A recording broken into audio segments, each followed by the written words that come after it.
Hi friends, இப்போ நம்ம பிரியாணிக்கு தேவையான கத்திரிக்காய் பச்சடி செய்ய போகிறோம். அதுக்கு தேவையான இஞ்சி பூண்டெல்லாம் எடுத்து வச்சு அரைச்சி வச்சுக்கோங்க. அப்புறம் நல்லா ஃபைன் பேஸ்ட்டாக எடுத்து வச்சுக்கிட்டு அதுக்கு தேவையான கத்திரிக்காய், வெங்காயம், தக்காளி, பச்சை மிளகாலாம் எடுத்து வச்சுக்கோங்க அரிஞ்சு. அப்புறம் மெயின் வேர்க்கடலை நல்லா வறுத்து எடுத்துக்கோங்க. அப்புறம் கருப்பு எள், வெள்ளை எள் எது வேணாலும் போட்டுக்கலாம். அதையும் கொஞ்சம் வறுத்து எடுத்துக்கிட்டு நல்லா கொஞ்சம் கொரப்பாக போட்டு மிக்சியில் பல்ஸ் மாதிரி போட்டு எடுத்துக்கோங்க. அப்போ தான் டேஸ்ட்டு அதுக்கு ரொம்ப நல்லாயிருக்கும்.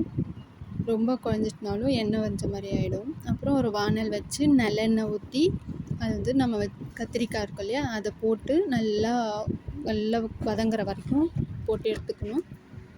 அப்போ தான் டேஸ்ட்டு நல்லாயிருக்கும். நிறைய எண்ணெய் ஊற்றிக்கோங்க. அதுக்கப்புறம் கத்திரிக்காயை போட்டு நல்லா வதக்கி எடுத்து வச்சுட்டு தேவையானது கடுகு, மிளகு, கொஞ்சோண்டு வெந்தயம் போட்டு நல்லா ஸ்பைஸ் ஆகுற வரைக்கும் எடுத்துக்கிட்டு அதுக்கப்புறம் கொஞ்சோண்டு கருவேப்பிலை போடணும்.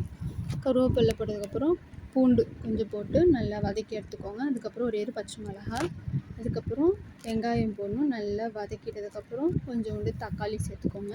தேவையான அளவு போட்டுட்டு உப்பு போட்டு நல்லா வதக்கி எடுத்துக்கோங்க. வதக்கி எடுத்தோன்னே இஞ்சி பூண்டு பேஸ்ட்டு போட்டு வதக்கி எடுத்துகிட்டு கொஞ்சோண்டு புளி எடுத்து நல்லா கரைச்சி வச்சுக்கோங்க.